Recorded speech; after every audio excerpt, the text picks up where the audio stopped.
आज चांद नहीं दिखेगा, आज सूर्य ग्रहण भी है। भले ही भारत में दिखाई ना दे, पर आज का दिन खाली नहीं है।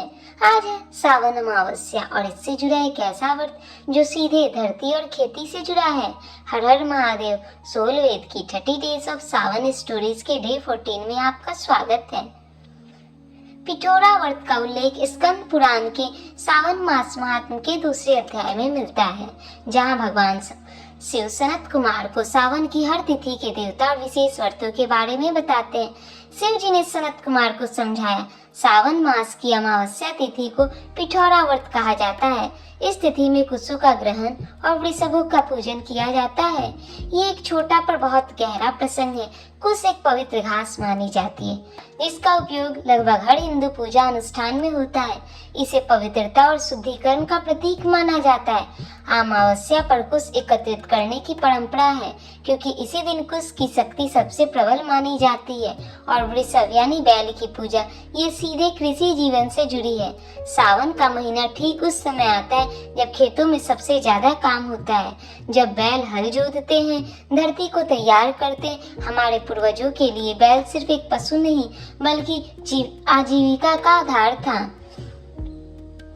अमावस्या का दिन जब चंद्रमा दिखाई नहीं देता, उसे धार्मिक रूप से पितरों पूर्वजों से जुड़ा हुआ भी माना जाता है। इसी दिन बैलों की पूजा करना मानो कृतज्ञता जताने का एक तरीका था। उसे मुख्य श्रम के प्रति जो हमारी खेती, हमारा भोजन, हमारा जीवन संभव बनाता है।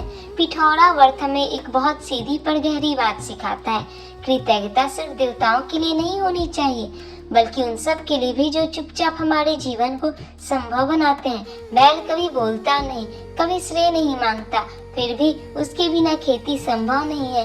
ये व्रत हमें उस अनदेखे परिश्रम को देखना सिखाता है। आज हमारे जीवन में बहुत से बैल हैं, वो लोग जो चीजें जो चुपचाप हमारा जीवन आसान बनाती हैं, पर जिन्हें हम अक्सर नजरअंदाज कर देते हैं। घर का कोई सदस्य, कोई सहकर्मी, कोई रोज की आदत जो हमें संभाले रखती है। आज अमावस्या के इस अंधेरे दिन पर, जब बाहर रोशनी कम है, भीतर की रोशनी जलाने का और उन अनदेखी योगदानों को पहचानने का एक अच्छा मौका है। आज किसी ऐसे व्यक्ति का धन्यवाद कीजिए जिसका योगदान अक्सर अनदेखा रह जाता है। अगर संभव हो, कुश या किसी पवित्र वस्तु का स्पर्श करके एक शांत प्रार्थना कीजिए।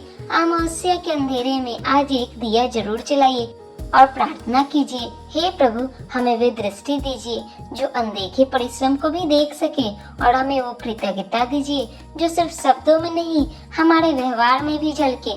सावन की हर तिथि, हर व्रत की सही जानकारी एक जगह चाहिए। सोल वेद के फेस्टिवल कैलेंडर में पूरे महीने का विस्तृत विवरण है। कल से शुक्ल पक्ष शुरू होता है, सावन के दूसरे पखवाड़े की शुरुआत। सुनिए नई तिथियों के साथ नई कथाएं। सोल वेद को सब्सक्राइब करना ना भूलें, ताकि रोज की कथा आपसे ना छूटे। Soul Ved, your everyday spiritual destination. आत्मा से वेद तक। हर हर महादेव।